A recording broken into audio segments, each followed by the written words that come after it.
Nous continuons ces livres scolaires de 1930 à 1960. Oui, on a commencé par le français. On est allé aussi, évidemment, en calcul vivant, en arithmétique. Puis on va continuer encore. Géographie, on l'a vu. Il va y avoir l'histoire du Canada. Il va y avoir aussi la classe en anglais. Puis il va y avoir une émission spéciale sur l'histoire sainte que vous verrez bientôt dans le déroulement des très très belles des vidéos de la télévision Val-des-Monts. Ça sera sur l'histoire sainte avec des cantiques. Ça sera un programme ultérieur. On va encore y aller lentement vers l'histoire du Canada, qu'on appelle maintenant les sciences humaines, mais c'était pas tout à fait aussi coloré. Élaboré. Élaboré, oui. Ici, on remonte très loin. 1915. Oh mon Dieu. Et je me rappelle de ce petit volume d'histoire du Canada, et on voit que ce sont des gravures.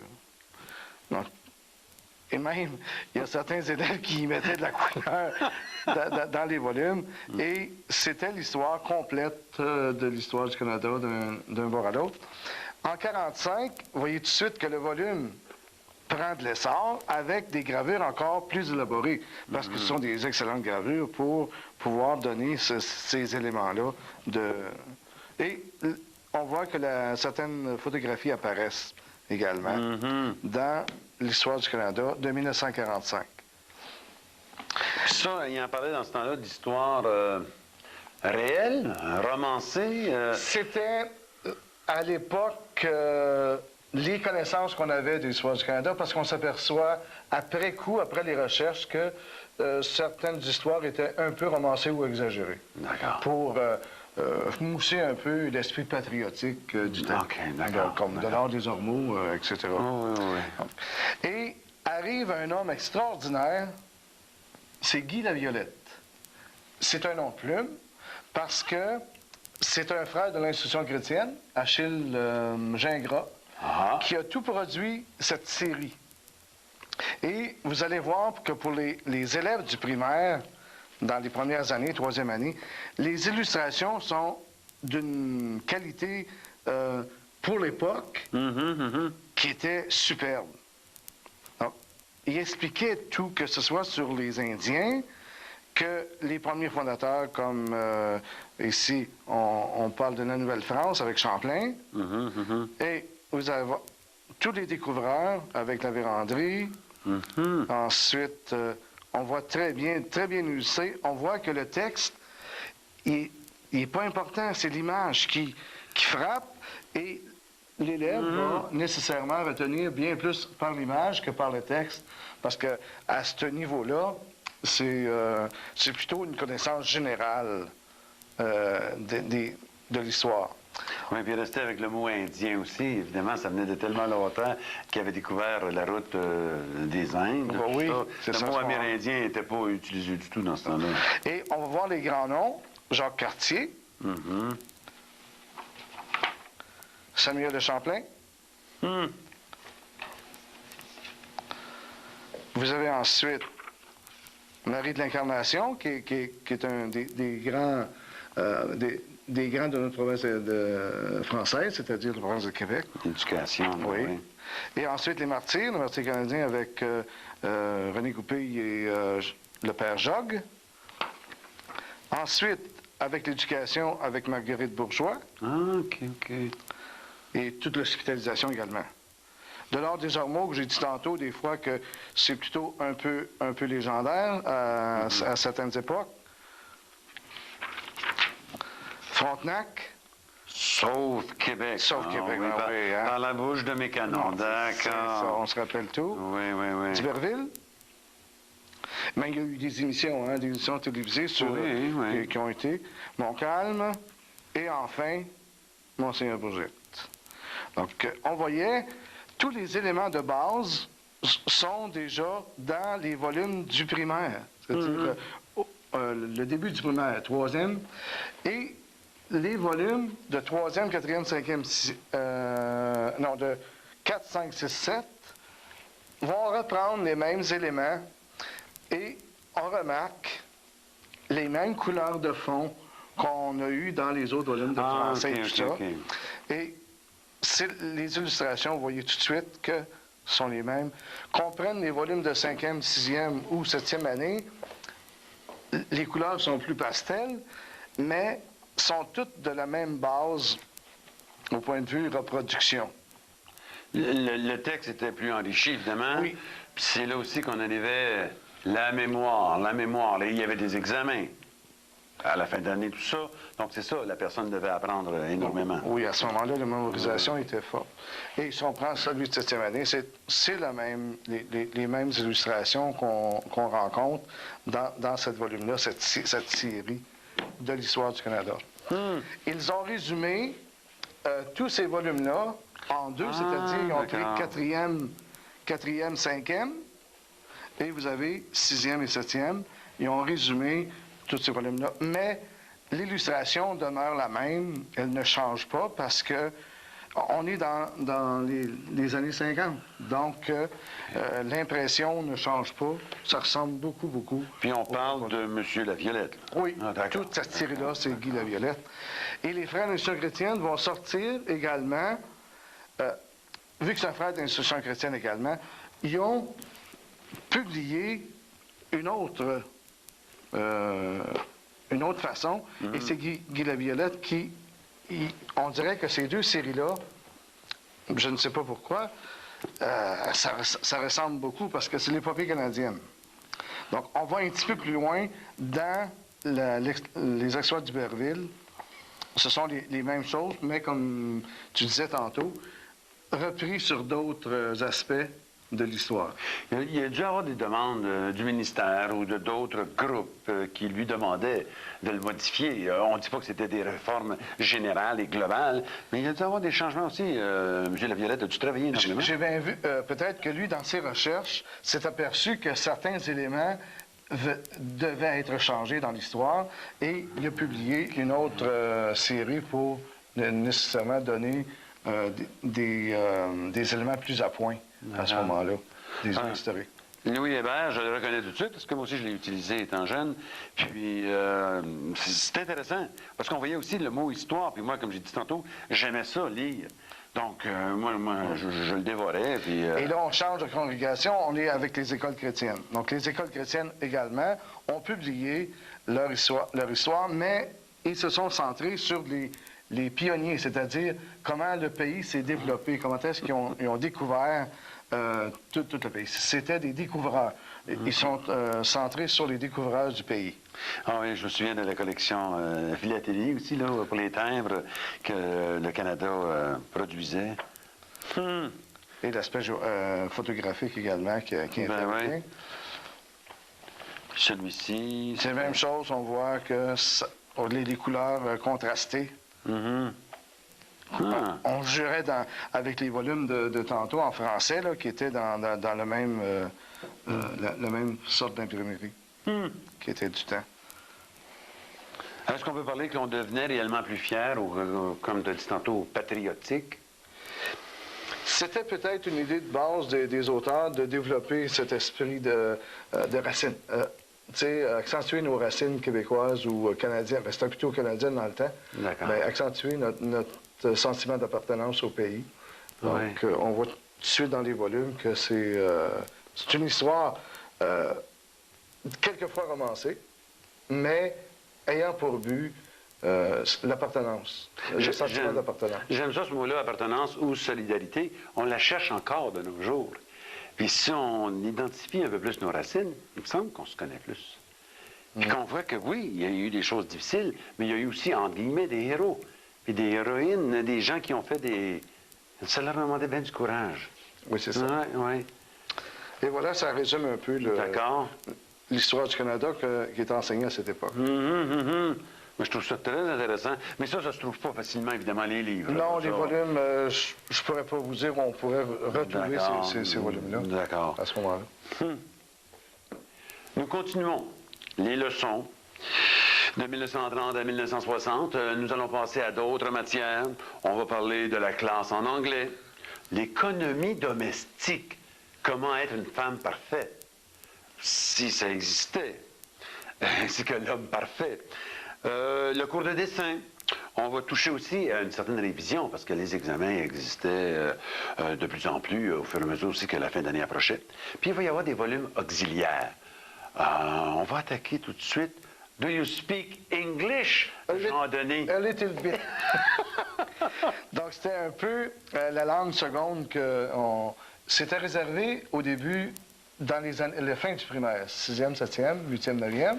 D'accord. Et peu à peu, on va enseigner l'anglais dans les classes de 4e, 5e, 6e. Au début, on répète presque la même chose. Les volumes étaient d'une sécheresse incroyable. C'est-à-dire étudier avec ces volumes-là, il n'y avait pas tellement d'attrait parce que il n'y avait ni couleur, il y avait le texte continu. C'était un bel effort, donc c'était la langue anglaise par les frères des Sacré-Cœur, et on remonte dans les années 36. J'aurais juste une seconde pour montrer aussi le Sacré-Cœur. Tous les volumes de ce temps-là aussi avaient toujours le message évangélique, le message religieux. C'était les congrégations, mais on revenait souvent à cette base-là. OK. Et dans les années 50, parce que ça a duré si longtemps, vont arriver 2 séries de volumes. Le livre de l'élève par la conversation par l'image. Oh, John and Mary. John and Mary. Ben. Et les frères de l'instruction chrétienne vont sortir l'Atlas en anglais. Et j'ai appris dans ces volumes-là on le verra tantôt. Mais qu'est-ce qui était important? C'était la conversation parce que l'image. Ah, Seigneur. Et elle était accompagnée d'un tableau identique qu'on pouvait placer sur le tableau. Et le professeur pouvait identifier chacun des éléments. Et on voit également que ce sont des scènes de la vie courante. Tu sais, à l'école, l'église. Ah, le church, évidemment. Ensuite, l'habillement de la jeune fille. The mother is working. Oui, d'accord. Et ensuite, The mother is working again. Puis, John and Mary, nécessairement. Oui. Et on les voit continuellement, les deux, en classe. Ensuite, on va les voir, on l'a vu tantôt. On les voit également... working, oui, d'accord. J'ai compris l'image de la femme dans ce temps-là aussi. Oui, c'est ça. Et on voit toujours John et Mary qui sont toujours avec leurs parents. Le couple travail. À ce moment-là. Les frères d'instruction chrétienne, eux autres, vont demeurer plutôt sobres avec des gravures. Donc, il n'y aura pas d'éléments colorés. Et je me rappelle de certaines scènes, de Be on the School, l'ours qui rentre dans l'école, c'était différent.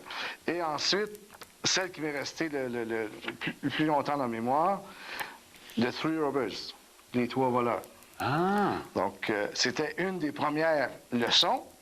Et on dirait que ça demeure dans la mémoire plus longtemps parce que c'est nos premières leçons qui nous restent dans notre mémoire.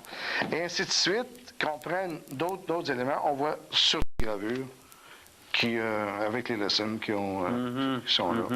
Lesson number 1, number 2, number 3, etc. Ça, c'était des livres au niveau de toute la province? De toute la province. Près d'Ottawa? Non. C'était au niveau de la province parce que les éditeurs étaient surtout les frères de l'instruction chrétienne, les frères du Sacré-Cœur et le Centre de pédagogie de Montréal. C'était les 3 grands éditeurs à cette époque-là. Ça, c'était une leçon obligatoire. Durant la semaine, on saute l'anglais. On l'avait à chaque semaine. Non, à chaque semaine, on avait la langue seconde. D'accord. Et on passe maintenant à une section réservée plutôt aux filles, parce qu'on va parler de l'économie domestique. Oui, et là, belle. Et ça se trouve à être la congrégation des Sœurs de Notre-Dame qui vont publier ces volumes-là maintenant. Et vous avez tous les éléments, mais vous voyez tout de suite que ça remonte un peu. Vous voyez le poêle de cuisine qui n'est pas d'aujourd'hui. Ensuite... Mais que les antiquaires cherchent. Oui. Ensuite, la batterie de cuisine qui est rudimentaire.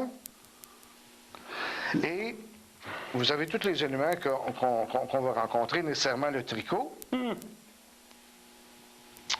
Ah, mon Et Dieu. également, le jardinage. Il y avait tous les domaines. Tous les domaines étaient représentés dans l'économie domestique. Il y avait un domaine, exemple, faire bien son lit? Oui, je l'ai dans Louise et sa maman. Louise, ah ben. C'est encore les sœurs de la Congrégation Notre-Dame qui a publié. Là, on est dans les années 50 encore, 47. Est-ce que c'était plus joyeux? C'était les... C'était plus... nécessairement, ah. la couleur va arriver avec ces années-là. Donc, À à l'épicerie. Mhm.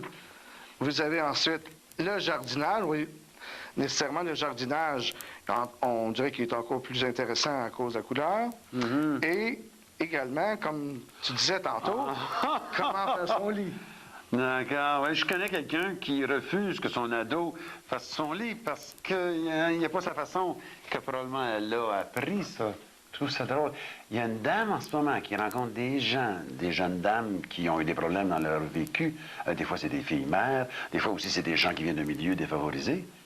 C'est ça qu'elle enseigne. Elle ne prend pas ce livre-là, mais elle rafraîchit la mémoire de ces gens-là parce qu'ils ont tellement perdu un centre qu'ils ont besoin juste de revoir cette base-là. Là, maintenant, on ne le montre plus du tout. Non. Mais si les parents sont moins là ou les grands-parents sont moins là, ils l'apprennent où? Où est-ce important pour eux autres?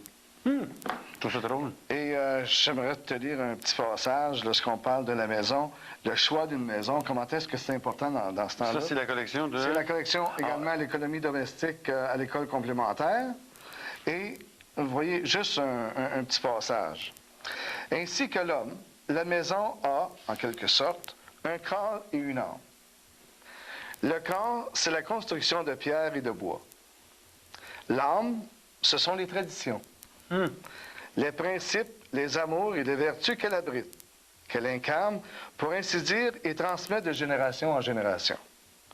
Ainsi, faut-il la traiter avec respect, la garder de toute profanation, l'embellir, l'orner, l'aimer. Autant que possible, ne pas la détruire.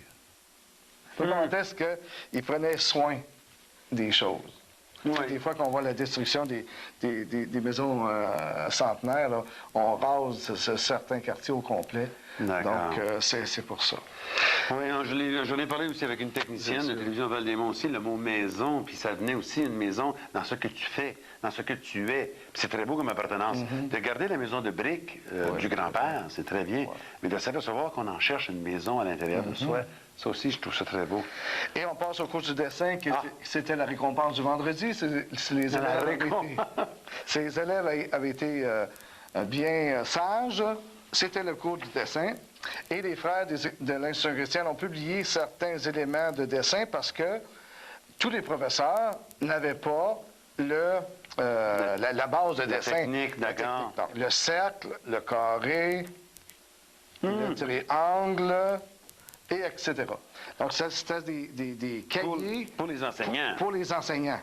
D'accord. Pour le cours de dessin. Et nous passons enfin les volumes auxiliaires, c'est-à-dire ce qui entourait l'enseignement proprement dit. Vous reconnaissez sans doute les petits cahiers que les élèves avaient pour faire leurs devoirs. Et vous voyez déjà, comme tu mentionnais tantôt, les éléments un peu religieux qu'il y avait dans le temps. Donc, c'était le cahier ligné pour faire les devoirs et les leçons. Et on pouvait également... On utilisait déjà l'impression. L'alcool, Gestatement, ouais. À l'alcool. Est-ce qu'on peut voir la calligraphie d'une des... Oui. Mais ça a l'air plutôt... Oui, on voit un peu là. Oui, l'image de la Vierge Marie, de nos jours, ça va être Pokémon, ça va être même... ça va être un peu plus violent aussi des fois. Et ces cahiers-là ont été changés, ont été...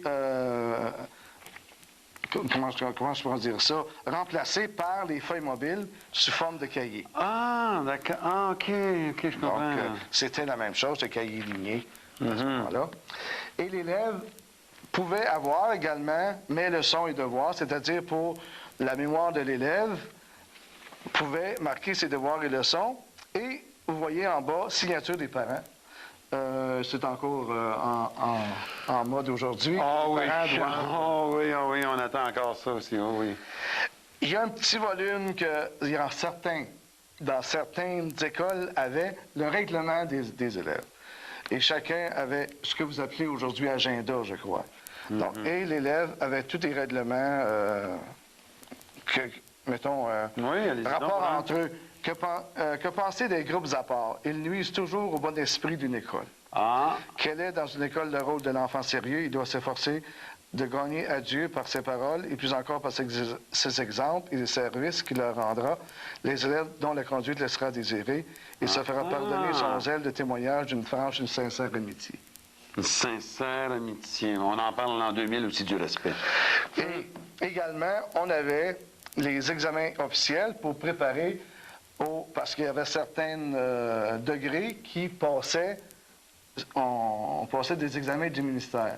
Et le ministère publiait les examens officiels qui donnaient aux professeurs la possibilité de préparer les élèves aux examens officiels du ministère par ce volume-là. Ils pouvaient pratiquer les élèves, dans le fond, pour la révision. Si celui-là, c'est 1964, ça, en 1965, il pouvait Oui. regarder l'examen. Regardez l'examen qu'il y avait eu dans l'année précédente. Ah, de nos jours, il n'y a pas un enseignant qui va regarder les examens précédents pour aider les enfants. Je suis sûr de ça.